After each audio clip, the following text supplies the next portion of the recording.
1984, de George Orwell, parte 1.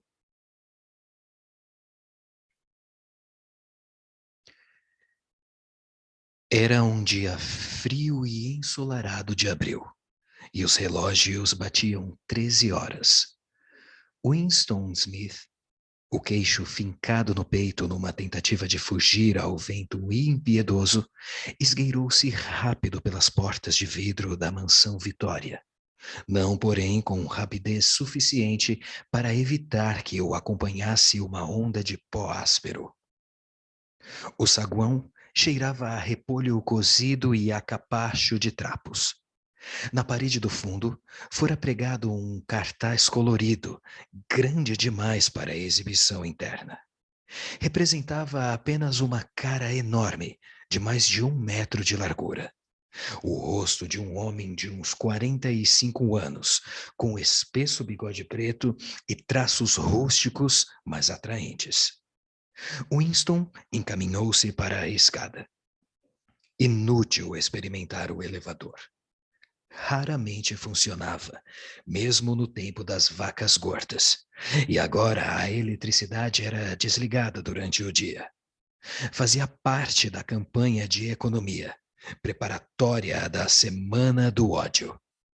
O apartamento ficava no 7º andar, e Winston, que tinha 39 anos e uma variz ulcerada acima do tornozelo direito, subiu devagar, descansando várias vezes no caminho. Em cada patamar, diante da porta do elevador, o cartaz da cara enorme o fitava da parede. Era uma dessas figuras cujos olhos seguem a gente por toda parte. O grande irmão zela por ti, dizia a legenda. Dentro do apartamento, uma voz sonora lia uma lista de cifras relacionadas com a produção de ferro gusa. A voz saía de uma placa metálica retangular semelhante a um espelho fosco, embutido na parede direita. Winston torceu um comutador e a voz diminuiu um pouco, embora as palavras ainda fossem audíveis. O aparelho, chamava-se teletela, podia ter o volume reduzido, mas era impossível desligá-lo de vez.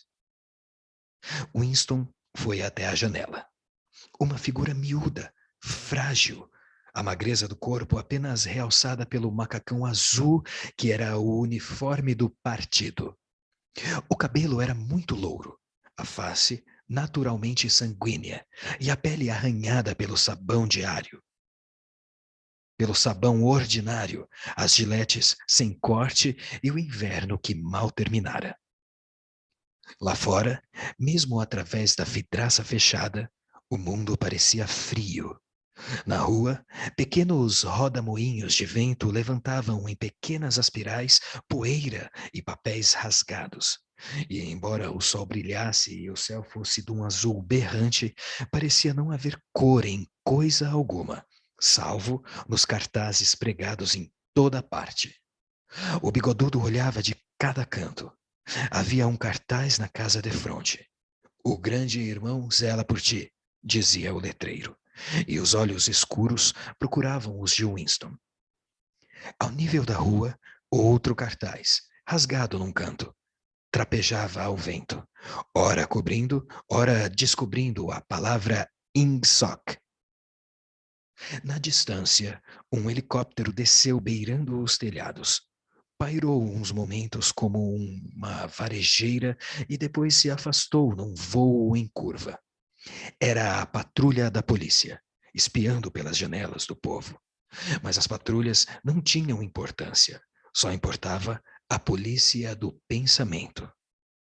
Por, por trás de Winston, a voz da teletela ainda tagarelava a respeito do ferro gusa e da superação do 9º plano trienal. A teletela recebia e transmitia simultaneamente. Qualquer barulho que Winston fizesse, mais alto que um cochicho, seria captado pelo aparelho. Além do mais, enquanto permanecesse no campo de visão da placa metálica, poderia ser visto também. Naturalmente, não havia jeito de determinar se, num dado momento, o cidadão estava sendo vigiado ou não. Impossível saber com que frequência ou que periodicidade a polícia do pensamento ligava para a casa deste ou daquele indivíduo. Era concebível mesmo que observasse todo mundo ao mesmo tempo. A realidade é que podia ligar determinada linha no momento que desejava.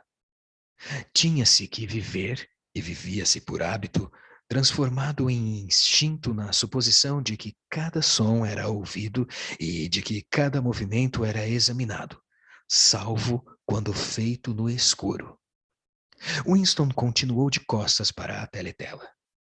Era mais seguro, conquanto até as costas pudessem falar.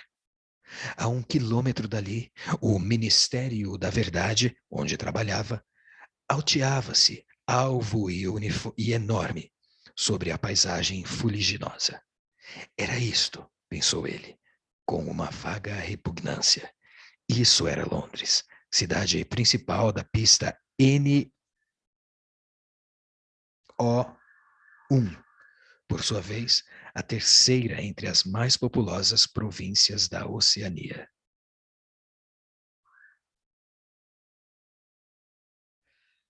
Tentou encontrar na memória uma recordação infantil que lhe dissesse se Londres sempre tivera aquele aspecto. Havia existido sempre aquelas apodrecidas casas do século XIX, os flancos reforçados com espiques de madeira, janelas com remendos de cartolina e os telhados com chapa de ferro corrugado, e os muros doídos dos jardins, descaindo em todas as direções.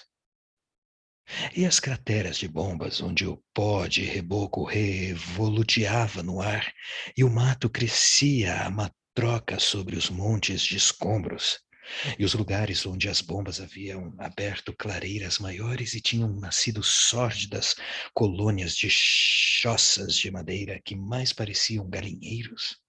Mas era inútil, não conseguia se lembrar.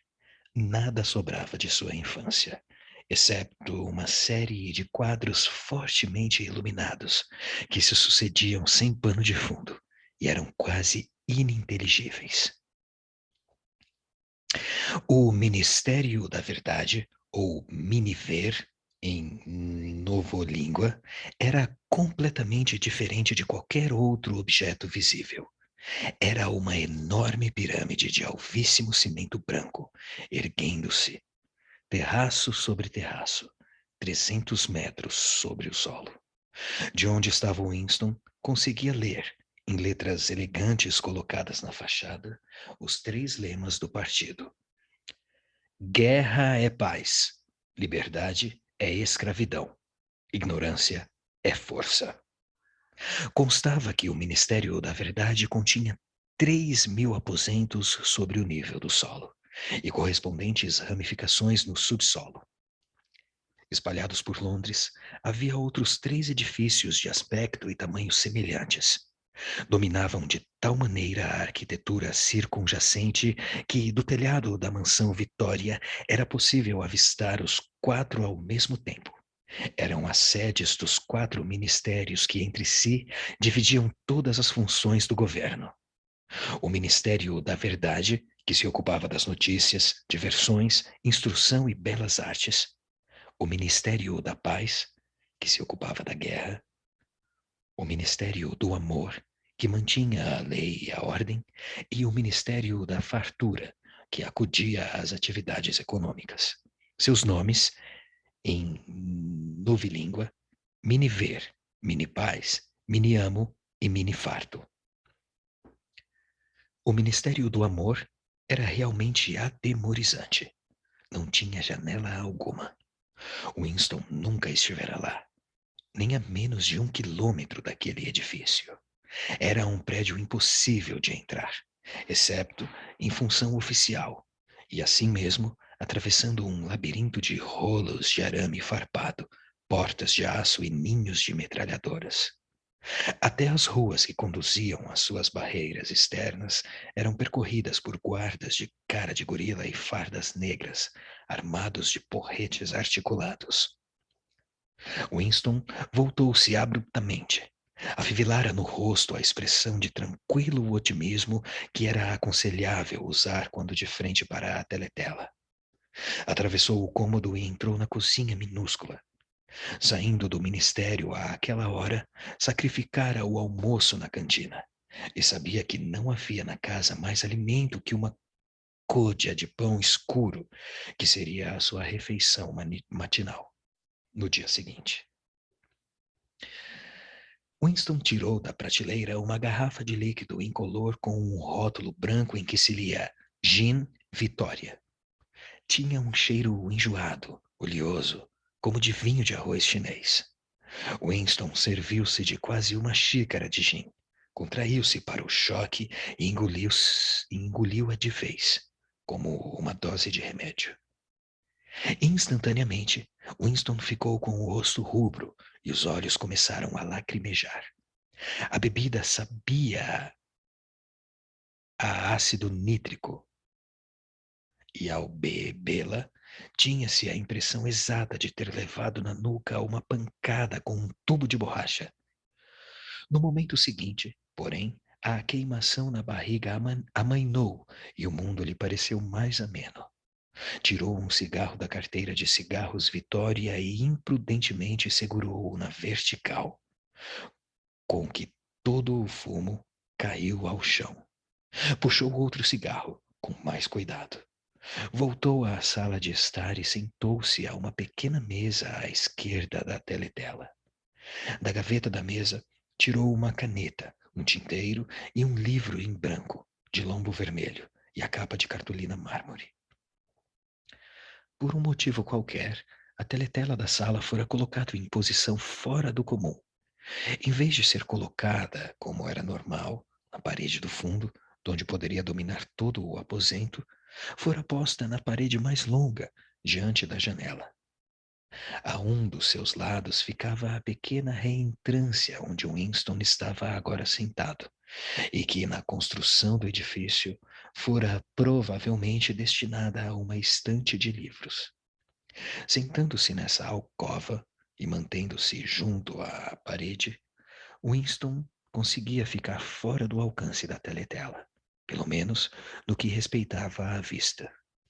Naturalmente, podia ser ouvido, mas contanto que permanecesse naquela posição, não podia ser visto. Em parte, fora a extraordinária topografia do cômodo que lhe sugerira o que agora se dispunha a fazer, mas fora também sugerido pelo caderno que acabara de tirar da gaveta. Era um livro lindo. O papel macio, cor de creme, ligeiramente amarelado pelo tempo, era de um tipo que não se fabricava havia pelo menos 40 anos. Era de ver, entretanto, que devia ser muito mais antigo. Vira-o na vitrina de um triste bric-a-brac num bairro pobre da cidade. Não se lembrava direito do bairro e fora acometido imediatamente do invencível desejo de possuí-lo. Os membros do partido não deviam entrar em lojas comuns. Transacionar no mercado livre, dizia-se. Mas o regulamento não era estritamente obedecido, porque havia várias coisas, como cordões de sapatos e giletes, impossíveis de se conseguir de outra forma. Relanceara o olhar pela rua e depois entrara, comprando o caderno por $2,50. Na ocasião, não tinha consciência de querê-lo para nenhum propósito definido. Levara-o para casa, às escondidas, na sua pasta. Mesmo sendo em branco, o papel era propriedade comprometedora. O que agora se dispunha a fazer era abrir um diário. Não era um ato ilegal.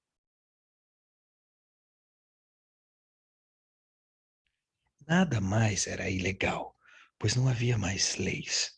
Porém, se descoberto, havia razoável certeza de que seria punido por pena de morte, ou no mínimo 25 anos num campo de trabalhos forçados. Winston meteu a pena na caneta e chupou-a para tirar a graxa. A pena era um instrumento arcaico, raramente usada, mesmo em assinaturas. E ele conseguira uma vez, furtivamente, com alguma dificuldade, apenas por sentir que o belo papel creme merecia uma pena de verdade em vez de ser riscado por um lápis tinta. Na verdade, não estava habituado a escrever à mão, exceto recados curtíssimos. O normal era ditar tudo ao fala-escreve, o que naturalmente era impossível no caso. Molhou a pena na tinta e hesitou por um segundo. Um tremor lhe agitara as tripas. Marcar o papel era um ato decisivo. Com letra miúda e desajeitada, escreveu: 4 de abril de 1984. Fim da parte 1. 1984, de George Orwell.